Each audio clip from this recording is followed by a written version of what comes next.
כך יפים, אני יודע,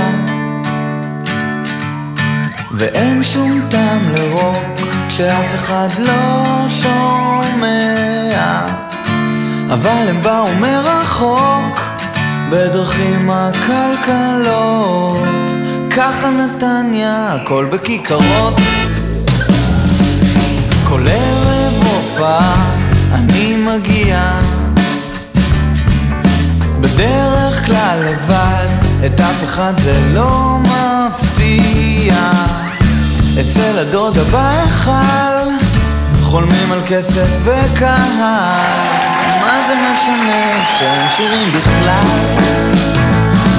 אז אם רב אין כבר כוח ונמאס